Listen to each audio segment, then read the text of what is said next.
भारत में ना चुनाव की जो एकदम बुनियाद है यानी कि वोटर लिस्ट, उसे ठीक करने के लिए एक बहुत बहुत बड़ा अभियान चल रहा है। तो आज हम इसी के बारे में बात करने वाले हैं, एक ऐसा राष्ट्रव्यापी प्रयास जो हमारे लोकतंत्र को और भी ज़्यादा मजबूत बना रहा है। अच्छा, कभी सोचा है कि अगर किसी देश की वोटर लिस्ट में ही गलतियां हों तो क्या होगा? मतलब सोचिए, किसी का नाम छूट गया या किसी का नाम 2 बार आ गया, तो क्या चुनाव सच में निष्पक्ष हो पाएगा? यही वो बड़ी समस्या है जिसे अब हल करने की कोशिश की जा रही है। तो फिर इस बड़ी चुनौती से निपटने के लिए चुनाव आयोग ने क्या रास्ता निकाला है? इसका जवाब है SIR कानून या SIR लॉ। चलिए समझते हैं कि आखिर ये है क्या और ये काम कैसे करता है। देखिए, सर का पूरा नाम है स्पेशल इंटेंसिव रिवीजन, हिंदी में कहें तो विशेष गहन पुनरीक्षण। ये चुनाव आयोग की एक कानूनी प्रक्रिया है जिसका एक ही मकसद है, ये पक्का करना कि वोटर लिस्ट एकदम सही हो, एक्यूरेट हो और पूरी तरह से अपडेटेड रहे। तो इस पूरे अभियान का जो कोर मिशन है ना, वो बहुत ही सीधा और सिंपल है। वोटर लिस्ट को बिल्कुल साफ और अपडेटेड बनाना, मतलब हर एक योग्य नागरिक का नाम लिस्ट में हो और कोई भी गलत या डुप्लीकेट नाम लिस्ट से हट जाए, बस। लेकिन सवाल ये उठता है कि इतनी बड़ी मशक्कत की जरूरत ही क्यों पड़ी? क्या पुरानी वोटर लिस्ट में सच में इतनी बड़ी दिक्कतें थी? चलिए देखते हैं कि एक आउटडेटेड या गलत लिस्ट क्या क्या मुश्किलें खड़ी कर सकती है। यहाँ पर ना समस्या और समाधान बिल्कुल आमने सामने हैं। एक तरफ डुप्लीकेट नाम, फर्जी वोटिंग जैसी बड़ी चुनौतियां हैं, तो दूसरी तरफ इसका समाधान है एक साफ सुथरी लिस्ट और निष्पक्ष चुनाव। ये जो SIR प्रोसेस है वो इसी बदलाव को लाने का एक जरिया है, ताकि हर एक वोट की सही कीमत हो और वो सही जगह गिना जाए। चलिए आप जरा इस अभियान के स्केल की बात करते हैं कि ये कितना बड़ा है और इसका असर किन किन लोगों पर पड़ रहा है। 2025 में जो ये अभियान चल रहा है वो अपने आप में बहुत ही विशाल है।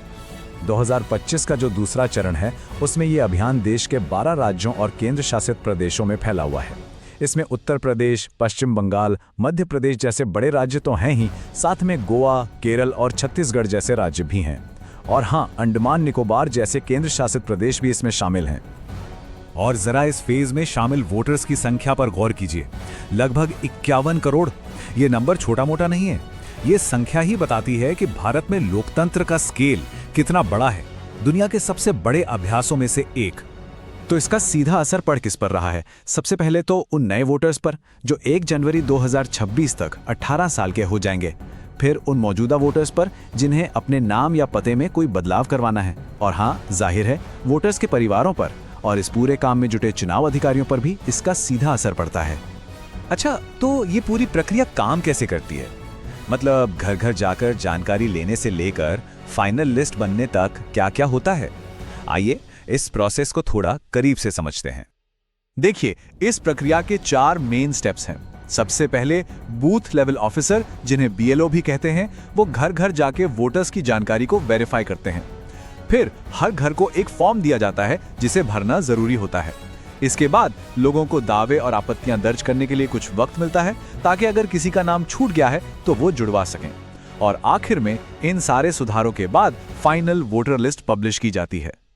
और इस पूरी मेहनत का नतीजा ये होता है कि जो फाइनल लिस्ट तैयार होती है ना, वही इन इलाकों में होने वाले सभी चुनावों का आधार बनती है। ये एक ऑफिशियल डॉक्यूमेंट बन जाता है जिसकी अहमियत बहुत ज्यादा है।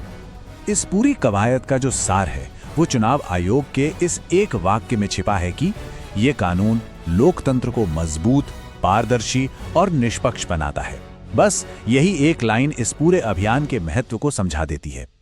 एक साफ सुथरी वोटर लिस्ट, इसमें तो कोई शक नहीं कि ये एक मजबूत लोकतंत्र की नींव है। पर इसके अलावा और क्या जरूरी है? एक मजबूत लोकतंत्र के लिए और किन किन चीजों की जरूरत होती है? ये एक ऐसा सवाल है जिस पर सोचना बनता है।